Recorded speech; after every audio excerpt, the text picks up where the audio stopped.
آج ہم اللہ تعالیٰ کا جو ایٹریبیوٹ پڑھنے جا رہے ہیں وہ ہے الرؤوف۔ الرؤوف کا جو مادہ ہے وہ را، حمزہ اور فا ہے۔ رأفت اور رحمت یہ بڑے قریب المانی الفاظ ہیں، لیکن ان میں ایک باریک سا لطیف سا فرق پھر بھی ہے۔ رحمت کو تو آپ سب آلریڈی جانتے ہیں۔ رأفت اور رحمت میں فرق یہ ہے کہ آپ کی نشو و نما میں حائل جو رکاوٹیں ہیں، جو آپ کے لیے ضرر رساں جو آپ کے لیے کوئی اسباب ہیں، ان کو دور کرنے کا نام ہے رأفت۔ اور جو آپ کے لیے سکون بہم پہنچانے والی چیزیں ہیں یا راستہ آپ کے لیے ہموار کرنے والے جو ذرائع ہیں، ان کا مطلب ہے رحمت۔ یعنی کہ رأفت میں ایک نگیشن پائی جاتی ہے، بری چیزوں کو دور کرنا، اور رحمت میں ایک پازیٹیو ایٹریبیوٹ پایا جاتا ہے، آپ کے لیے سکون بخش چیزوں کو قریب لانا۔ آپ کی نشو و نما کے لیے جو چیزیں ضروری ہیں ان کو آپ کو پہنچانا رحمت ہے، اور جو ضرر رساں چیزیں ہیں ان کو دور کرنا رأفت ہے۔ یہ دونوں قریب المانی ضرور ہیں، لیکن اس کے باوجود ایک دوسرے کے اگر آپ دیکھیں گے تو اینٹی ہی ہیں۔ مقصد گو کہ دونوں کا ایک ہی ہے۔ اب آج ہم جو پڑھ رہے ہیں رؤوف، اور رؤوف مالک کائنات کا ایٹریبیوٹ ہے جو اللہ تعالیٰ نے از خود قرآن الحکیم میں 1 سے زائد مرتبہ استعمال کیا ہے۔ یعنی کہ رؤوف کا مطلب ہے ایک ایسی ذات جو آپ کی نشو و نما میں حائل رکاوٹوں کو دور کرے، جو آپ کے لیے نامناسب حالات کو دور کرنے کا باعث ہو۔ اب اللہ تعالیٰ الرؤوف بن کر ملتا کس کو ہے، یہ دیکھنے کے لیے ہم قرآن الحکیم کے ان مقامات کا مطالعہ کریں گے جہاں پر مالک کائنات نے خود کو الرؤوف کہا ہے۔ تو آئیے سب سے پہلے میں نے آپ کے لیے چنی ہے سورۃ البقرہ آیت نمبر 143۔ یہاں پر تمام کی تمام جتنی آپ نے اس کے بعد آیات پڑھنی ہے ان کا خلاصہ گویا اللہ تعالیٰ نے بیان کر دیا ہے۔ آیت کا آخری سیکٹر پڑھ رہا ہوں۔ اللہ تعالیٰ فرماتے ہیں وَمَا كَانَ اللَّهُ لِيُضِيعَ إِيمَانَكُمْ إِنَّ اللَّهَ بِالنَّاسِ لَرَءُوفٌ رَحِيمٌ۔ اور اللہ تعالیٰ کا یہ وتیرہ نہیں ہے، اللہ کی یہ سنت نہیں ہے کہ اللہ آپ کے ایمان کو ضائع کر دے۔ اللہ تعالیٰ ایمان کی قدر کیا کرتا ہے، اور اس کا نتیجہ یہ ہوتا ہے کہ وہ اپنے بندوں کو، الناس کو، لوگوں کو رؤوف اور رحیم بن کر ملتا ہے۔ یہاں پر ہمیں پورے کا پورا خلاصہ مل گیا۔ مال کے کائنات مومنوں کو، مؤمنین کو، ایمان رکھنے والوں کو رؤوف بن کر ملتا ہے اور رحیم بن کر بھی ملتا ہے۔ دونوں کے دونوں ایٹریبیوٹ اللہ تعالیٰ نے یہاں پر استعمال کیے ہیں، رؤوف اور رحیم۔ کہ جو مال کے ایمان والا کون ہوتا ہے یا مؤمن کون ہوتا ہے، ایمان لانے کا مطلب کیا ہے؟ یعنی آپ جو مال کے کائنات کے قوانین ہیں ان پر اعتماد کریں، ان کو دل و جان سے مانیں۔ آپ کی عقل اور مال کے کائنات کی بات اکثر اوقات ایک دوسرے کے آمنے سامنے آ جایا کرتی ہیں اور آ جاتی ہیں۔ یعنی ہمیں جہاں پر مادی فائدہ یا کسی بھی طرح کا فائدہ نظر آ رہا ہوتا ہے، وہ عام طور پر ایسا ہوتا ہے کہ مال کے کائنات اسے رکنے کا حکم صادق فرما رہے ہوتے ہیں۔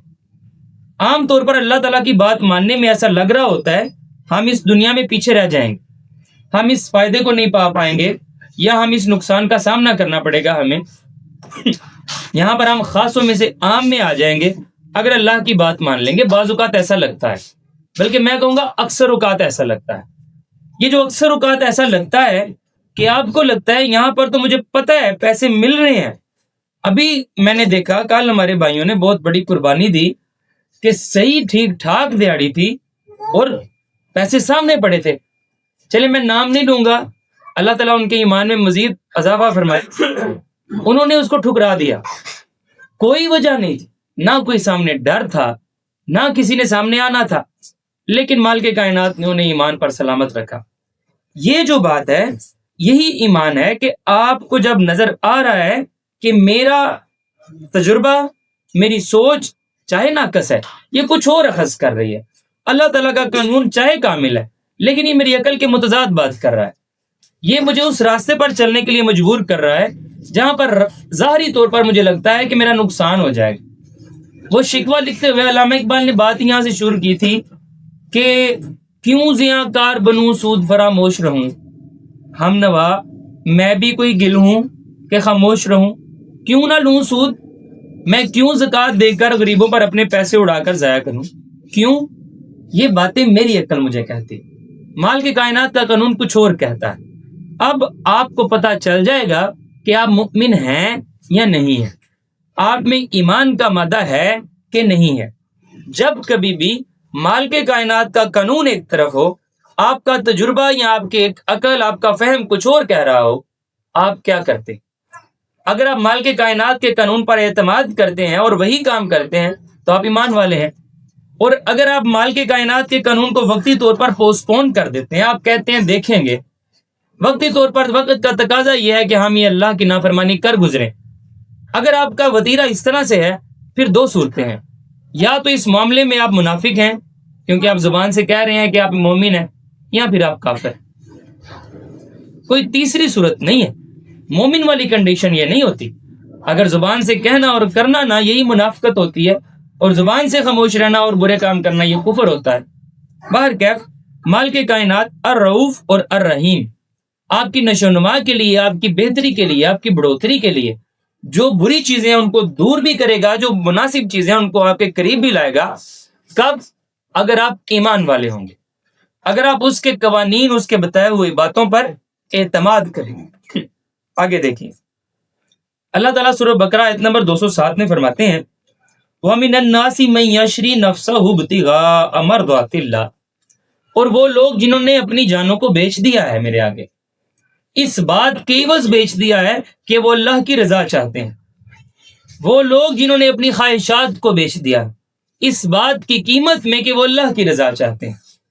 آپ ذرا غور کیجئے، الفاظ دیگر ہیں، بات ایمان ہی کی ہو رہی ہے، بات وہی ہو رہی ہے وَمِنَ النَّاسِ مَن يَشْرِي نَفْسَهُ، وہ لوگ جنہوں نے اپنی جانوں کی سودا بازی کر لی ہے، ابتغاء مرضات اللہ، اللہ کی مرضی چاہتے ہوئے، اللہ کی مرضی کو خریدا، اپنی خواہش کو بیچ دیا، اپنے فائدے کو، اپنے آپ کو بیچ دیا، اپنے آپ کو سرنڈر کر دیا مال کے کائنات کی رضا چاہتے ہوئے۔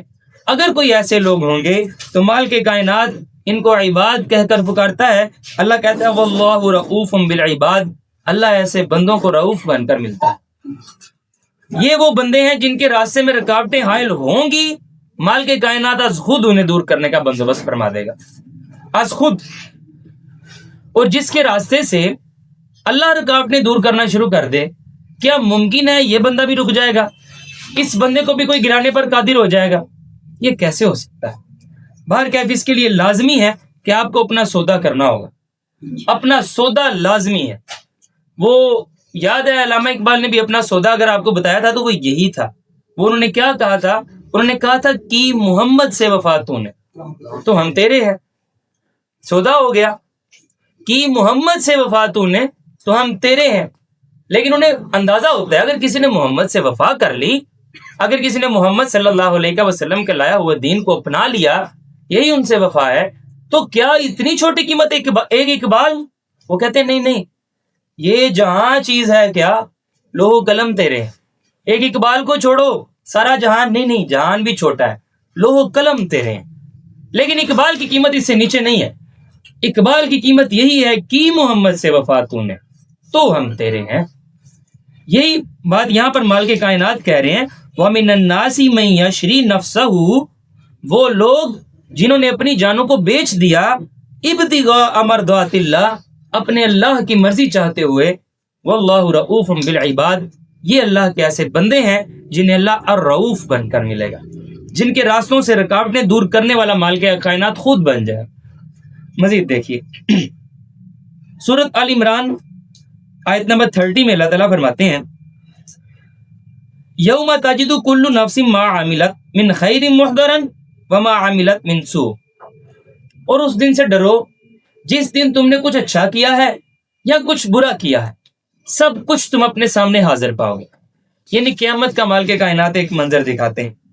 اللہ تعالیٰ فرماتے ہیں تودو لو ان بینہا و بینہ امدا بعیدا، اس دن تو خواہش ہوگی ہر بندے کی، کاش میرے درمیان، میرے اور اس دن کے درمیان ایک بہت لمبا فاصلہ ہوتا، کاش قیامت نہ دیکھتے، کاش یہ میزان کا حال نہ دیکھتے کہ نیکیاں تو ہے ہی نہیں ہے، ساری اپنی مرضیاں کی ہوئی ہیں، مرضات اللہ تو ہے ہی نہیں، سب کی سب اپنی ہی مرضیاں کی ہوئی ہیں، کاش یہ دن نہ دیکھتے، کاش بہت لمبا فاصلہ ہوتا۔ اس کے بعد اللہ تعالیٰ فرماتے ہیں وَيُحَذِّرُكُمُ اللَّهُ نَفْسَهُ، اور اللہ حذر دلاتا ہے اپنے آپ سے. حذر ایک اصطلاح ہے, اس کا مطلب ہوتا ہے کسی چیز کے ڈر سے رک جانا. وہ ابلیس کی مجلس شورا میں اقبال بھی یہ لفظ استعمال کرتا ہے. وہ کہتا ہے الحذر آئین پیغمبر سے 100 بار الحذر. ڈرو ڈرو میرے مشیرو, آئین پیغمبر نہ نافذ ہو جائے 100 بار ڈرو. اس بات سے ڈرو کہ محمد کا دین نہ نافذ ہو جائے صلی اللہ علیہ وسلم. وہ پھر اس دین کی ایک خصلت بتاتا ہے. وہ کہتا ہے حافظ ناموس زن مردہ زماں مردہ فری. اگر یہ آ گیا, یہ جانے بچانے کے لیے نہیں سامنے آتے, انہیں بس ایک ہی ہوتا ہے, اللہ نے کہا ہے اس کی حفاظت کرنی ہے تو اس کی حفاظت کرنی ہے. یہ مردہ زماں مردہ فری, ان کو تو مزہ ہی اس بات میں آتا ہے کہ کٹ جائیں. ذرا اپنی مردانگی آزمائیں نا, سامنے آئیں. یہ ڈرتے نہیں ہیں, انہیں غربت سے ڈر نہیں لگتا, انہیں موت سے بھی ڈر نہیں لگتا. وہ فاقہ کش جو موت سے ڈرتا نہیں ذرا, اس کے بدن سے روح محمد نکال لو. یہ مالک کائنات نے جو آپ کو ایک دین عطا کیا ہے نا, قرآن عطا کیا ہے, ایک فقط اسی کا ڈر ہے سارے کے سارے طاغوت کو. ورنہ مسلمانوں کے جمگٹے کو وہ کس طرح سے پیس سکتے ہیں وہ آپ نے دیکھ ہی لیا. کبھی عراق میں, کبھی ایران میں, کبھی افغانستان میں, کشمیر میں, فلسطین میں, برما میں, خود پاکستان میں, آپ نے دیکھ لیا اور مزید بھی دیکھتے رہیں گے. یہ کیوں پستے چلے جا رہے ہیں؟ کیونکہ ان کے ہاتھوں میں قرآن نہیں تھا. وہ ایک میں انٹرویو دیکھ رہا تھا, پرانی بات ہے, ایک زائنسٹ تھا, کوئی پہلے تھا, کوئی مشیر تھا اس سے پہلے, یہ نیتن یاہو سے پہلے کوئی وزیر جو تھا اس کے ساتھ بیٹھتا تھا. تو اسے وہ کہتا ہے کیا آپ مسلمانوں سے پنگا لے رہے ہیں ان کی جولی میں بیٹھ کر, آپ کو ڈر نہیں لگتا؟ کہتا ہے لگتا ہے, لیکن ان مسلمانوں سے جو اہل کتاب ہے, لگتا ہے ڈر, لیکن ان مسلمانوں سے جن کے ہاتھوں میں کتاب ہے. ہم جن کے ساتھ پنگا لے رہے ہیں ان کا کتاب کے ساتھ کوئی واسطہ نہیں رہا. اس کے منہ سے یہ زبان سے یہ الفاظ سنیں اور ذرا جھانکیں, میرے بارے میں بات کر رہا ہے, وہ مر گیا ہوگا اب تک, لیکن یہ وہ فلسفہ ہے. اس نے بتایا ہے کہ وہ کیوں نہیں ہم سے ڈر رہا. کہتے ہیں مجھے ڈر لگتا ہے, لیکن کن مسلمانوں سے؟ جن کے ہاتھوں میں کتاب ہے. ان کے ہاتھوں میں کتاب نہیں ہے, ان سے کیا ڈرنا. اور وہ کیا حال کر رہے ہیں آپ کے سامنے. باہر کیا اللہ تعالیٰ فرماتے ہیں وَيُحَذِّرُكُمُ اللَّهُ نَفْسَهُ, اللہ تمہیں اپنے آپ کا ڈر سناتا ہے, تمہیں ڈراتا ہے. وَاللَّهُ رَؤُوفٌ بِالْعِبَادِ, وہ اپنے بندوں کے ساتھ یہ اس کی رافت ہی ہے. وہ رکاوٹیں کھڑی کر رہا ہے تمہاری برائی کی طرف جاتے ہوئے اور اچھائی کی طرف اٹھا رہا ہے. وہ تمہیں قبل از وقت بتا رہا ہے, ابھی قیامت برپا ہوئی نہیں ہے, ابھی تم نے دیکھا نہیں ہے کچھ, ابھی تو معاملہ پردے میں ہے. وہ تمہیں بتا رہا ہے ایسا ہوگا, قیامت برپا ہوگی, نیکیاں اور گناہ تولے جائیں گے, پھر دیکھا جائے گا تمہیں علم دیا تھا تم نے کس لیے استعمال کیا, پیسہ دیا تھا کس لیے استعمال کیا, تمہیں طاقت دی تھی کس لیے استعمال, شہرت دی تھی کس لیے استعمال کی, یہ سارے کے سارے ہتھیار تھے, کہاں استعمال کی. پھر اس دن ہر ایک بات کا جواب دینا ہو. تو اللہ تمہیں پہلے ہی خبردار کر رہا ہے, یہ اس کی رافت ہے. وہ تمہارے راستے میں ہموار کر رہا ہے جنت کی طرف جاتے ہوئے, یہ اس کی رافت کا ایک نتیجہ ہے. باہر کیا آگے دیکھیے, اللہ تعالیٰ سورۃ توبہ آیت نمبر 117 میں فرماتے ہیں. اچھا یہ جو معاملہ ہے نا, اس سورۃ توبہ کا پڑھنے سے پہلے تھوڑا سا میں آپ کو 1-2 سیکنڈ میں پہلے بتا دوں. ہوا کچھ یوں تھا, غزوہ تبوک تھا, اور غزوہ تبوک میں کچھ سچے اور پکے مسلمانوں کے دل میں بھی نا کچھ باتیں آ گئی تھی جو نہیں آنی چاہیے. جنگ سے رک جانا, مرنا جائیں یا ہم تھوڑے ہیں یا واٹ ایور, جو بھی معاملات بتقاضۂ بشریت ہوتا ہے, تو صحابہ کرام میں بھی ہو گیا. ایسا کچھ معاملہ ہو گیا جو نہیں ہونا چاہیے, یعنی جنگ سے جانے سے کترانا, یا کوئی لات و لیل کرنا, یا میں غلام بیچ دیتا ہوں, یا پیسے, یا کچھ اس طرح کی باتیں جس میں لگ رہا تھا. میں الفاظ اس لیے بھی نہیں بولنا چاہ رہا کہ وقت نہیں ہے, اور ویسے بھی نہیں میں بولنا چاہ رہا, کیونکہ بات آپ کو سمجھ آ گئی ہے کہ کچھ ایسے کی باتیں آ گئی ان کے دل میں جو نہیں آنی چاہیے تھی. آپ ذرا آپ سنیے مالک کائنات کیا فرماتے ہیں. اللہ تعالیٰ فرماتے ہیں, سورۃ توبہ آیت نمبر 117 کا آخری سیکٹر پڑھ رہا ہوں. اللہ تعالیٰ فرماتے ہیں من بعد ما قاد یزیغ قلوب فریق منہم ثم تاب علیہم. تم میں سے کچھ لوگوں کے دلوں میں کوئی آ گیا تھا ٹیڑھ پن, کچھ آ گئی تھی بات جو نہیں آنی چاہیے, لیکن تم نے اس اپنے ٹیڑھ پن کی اتباع نہیں نہ کی, تم اپنے دل کے اس ٹیڑھ پن کے پیچھے نہیں چلے، تم رسول ہی کے پیچھے چلے، کوئی بات نہیں، اللہ نے معاف کر، اللہ نے معاف کر دیا۔ اور اس کے بعد اللہ تعالیٰ فرماتے ہیں انہ بہم رؤوف الرحیم، اللہ رؤوف الرحیم ہے۔ تم نے اپنا بیسٹ دیا، تمہارے دل میں ایسی بات آئی تھی لیکن ویسا تم نے کیا تو نہیں۔ یعنی یہاں پر آپ کے اور میرے سیکھنے کے لیے ایک بہت بڑی بات بھی ہے۔ دل میں آ جاتی ہیں بری باتیں، وہ بری بات آ جانے کے بعد اس کی اتباع نہیں کرنی، اس کے پیچھے نہیں چلنا۔ بس اگر میں نیک کام کر رہا ہوں، میرے دل میں بات آ گئی ہے، وسوسہ ہی ہے کہ یہ تم کام کر رہے ہو تو دکھاوے کے لیے، ان کو پتہ چلے گا بڑا دانسو قسم کا لگے گی لو، یہ کیا ہے؟ دل کی بات ہے، میں اتباع میں نہیں جاؤں گا، میں اپنا کام جاری رکھوں۔ اسی کی ایک ہم نے اصطلاح پڑھی تھی، صبر، ڈٹ کر رہیں گے، جو کام آپ اصلاح کا کر رہے ہیں وہ جاری رکھیں گے، اتنا صحیح کام ہے۔ دل میں اگر کوئی ٹیڑھ پن آ بھی جائے، اگر ہم اس کی اتباع نہیں کریں گے تو اللہ رؤوف بن کر ملے گا، اللہ مہربان بن کر ملے گا، وہ معاف کر دے گا، وہ اس چیز کی ہم سے پوچھ گچھ نہیں کرے گا۔ ثم تاب علیہ، بلکہ اللہ رجوع کرے گا اس کی طرف۔ اس کے راستے میں کھینچنے کے لیے اس کا دل آ گیا تھا، یہ نہیں گیا، اس کے پاس چانس تھا، ایک طرف اللہ کا حکم، ایک طرف اس کی پوری خواہش، اس نے توڑ دی، اللہ کی اتباع کی، مال کے کائنات نے توبہ قبول فرمائی۔ آخری آیت آپ کے لیے سورۃ نور کی آیت نمبر 20۔ اس کے بیک اینڈ پہ وہ عائشہ علیہ السلام والا واقعہ ہے، وہ واقعہ آپ کو نہیں سناؤں گا، صرف کرکس آپ کو بتا دیتا ہوں۔ بعض اوقات ہوتا ہے کہ ہم کسی غلط روش کا ارتکاب کر بیٹھتے ہیں، بعض اوقات ہوتا ہے کہ ہم کوئی ایسا کام کر بیٹھتے ہیں جو مناسب حال نہیں ہوتا۔ اگر وہ غلط کام جاری رہے تو اس کے نتیجے بہت ہی برے نکلیں گے۔ ہم اس کے بعد توبہ کر لیتے ہیں، ہم اس کے بعد رجوع کر لیتے ہیں، کسی کے تنبیہ کرنے پر، کسی کے یاد دلوانے پر، یا خود اپنے دل میں آ جانے پر اگر ہم توبہ کر لیتے ہیں، مال کے کائنات کی طرف رجوع کر لیتے ہیں، تو سنیے اللہ تعالیٰ فرماتے ہیں یہ جو آپ کے دل میں بات آ جانا ہے نا، گناہ کی روش اختیار کر لینے کے بعد، برے راستے پر چلنے کے بعد دل میں بات آنا، نہیں یار میں اللہ کا بندہ ہوں تو اللہ کے لیے چلیں گے، میں اس کا سپاہی ہوں تو اس کے لیے لڑیں گے، مریں گے تو اس کے لیے، ماریں گے تو اس کے لیے، کھائیں گے تو اس کے لیے، بھوکے رہیں گے تو اس کے لیے، اگر چودھری ہے تو اس کے لیے، کمی ہے تو اس کے لیے، سب کچھ اس کے لیے ہے۔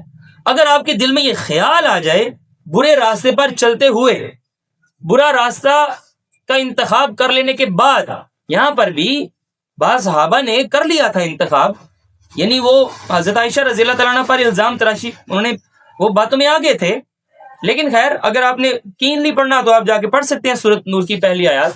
باہر کیا ہوا کچھ یوں، مال کے کائنات فرماتے ہیں غلط راستے پر چل لینے کے بعد یہ جو تمہارے دل میں خیال کا پیدا ہو جانا ہے نا، یہ تم اللہ کے بندے ہو، اللہ کی طرف رجوع کرو اور تم واپس آ جاؤ، تو یہ بھی اللہ کا فضل ہے۔ یہ آپ ذرا سنیے، اللہ تعالیٰ فرماتے ہیں وَلَوْلَا فَضْلُ اللَّهِ عَلَيْكُمْ وَرَحْمَتُهُ، اور اگر اللہ کا تم پر فضل اور رحمت نہ ہوتا تو پھر یہ جو تم غلط روش پر چل پڑے تھے اس کا نتیجہ بہت برا نکلتا۔ وَأَنَّ اللَّهَ رَؤُوفٌ الرَّحِيمٌ، لیکن یہ تو لازمی ہے، اللہ رؤوف ہے، اللہ رحیم ہے۔ اللہ تمہارا گروتھ میں، تمہاری جنت کی طرف جانے کے راستے میں، تمہارے گرو کرنے کے راستے میں رکاوٹوں کو دور کرنے کا باعث بنے گا، جو چیزیں لازمہ ہیں ان کو پہنچانے کا سبب بنے گا۔ یہ اللہ رؤوف الرحیم ہے۔ آپ کے دل میں جو یہ کال آتی ہے، یہ جو بلاوا آتا ہے اللہ کی طرف واپس، اس کو اللہ تعالیٰ فرما رہے ہیں کہ وَلَوْلَا فَضْلُ اللَّهِ عَلَيْكُمْ، یہ اللہ کا فضل ہے، اگر یہ نہ تم پر ہوتا، وَرَحْمَتُهُ، یہ اس کی رحمت ہے، اگر یہ رحمت نہ ہوتی تو نتیجہ بہت برا ہوتا ہے۔ اس سے برا کیا نتیجہ ہو سکتا ہے کہ انسان حالت ایمان پر مرے نہ، جب وہ مرے تو اس کے ہاتھ خالی ہوں، اس کے ہاتھ ایمان سے رنگے ہوئے نہ ہوں۔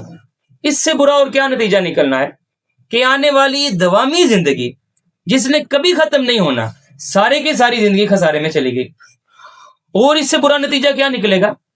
تو اللہ تعالیٰ فرماتے ہیں یہ اللہ کا بڑا فضل ہے اور اللہ کی رحمت ہے کہ تمہارے دل میں وہ خیال پیدا کرتا ہے، تمہیں کوئی بلاتا ہے، تمہارے دل کو کھچ پڑتی ہے کہ ہاں اللہ کی طرف جانا چاہیے، تو آ جاؤ واپس۔ اللہ رؤوف الرحیم ہے، وہ معاف کر دے گا، رحم کرے گا، تمہارے لیے ایسے راستے فراہم کر دے گا جو تمہاری گروتھ میں تمہاری مددگار ثابت ہوں گے۔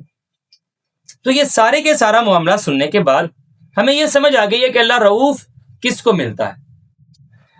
اس کا لازمی نتیجہ ہے، ایک جو لازمی پہلا آپ کی کنڈیشن ہے، جو شرط ہے وہ یہ ہے کہ آپ ایمان والے، آپ اللہ کے قوانین پر، اللہ کی باتوں پر اعتماد کرنے والے ہوں تب۔ اور ایک اور بات بھی، مالک کائنات کے جتنے بھی صفاتی نام ہیں اللہ چاہتا ہے وہ کسی درجے پر اس کے بندوں میں بھی ہوں، تو مالک کائنات آپ کے ساتھ رأفت کا معاملہ فرماتا ہے، وہ آپ کو رؤوف بن کر ملتا ہے، اور وہ چاہتا ہے کہ آپ بھی اس کے بندے ہیں، اس کے خلیفہ ہیں، اس کے نائب ہیں، آپ بھی دوسرے بندوں کو رؤوف بن کر ملیں، آپ بھی ان کے راستوں سے رکاوٹیں دور کریں، ان کے لیے راستہ ہموار کریں، مالک کائنات آپ کا راستہ ہموار کرے۔ اللہ ہمیں اپنے بندوں کے ساتھ رافت کا معاملہ کرنے کی توفیق فرمائے، اور اللہ تعالی ہمیں الرؤوف الرحیم بن کر ملے۔ ربنا لا تزغ قلوبنا بعد اذ ہدیتنا وہب لنا من لدنک رحمہ